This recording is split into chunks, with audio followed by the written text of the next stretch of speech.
We'll guide you through how to see recently watched videos on YouTube. If you find this useful, then consider subscribing and liking the video. It can be interesting to go and see videos you've recently watched, because perhaps you found one funny, educational, or entertaining, and you want to go and watch it again, or maybe you want to go and get it so you can go and share it with somebody else, or even go and delete it from the recently watched. We're going to guide you through how this can be done.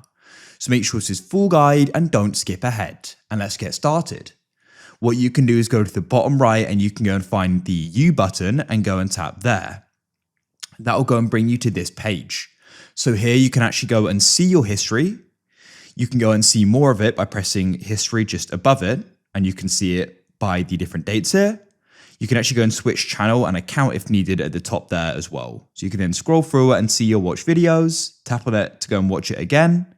What you can also do is press the three dots to the right and you could go and remove it from here as well.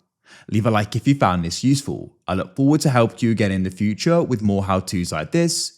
We publish them every single day, so I'm sure we're going to be able to. Have a great day and I'll see you again soon. Goodbye for now.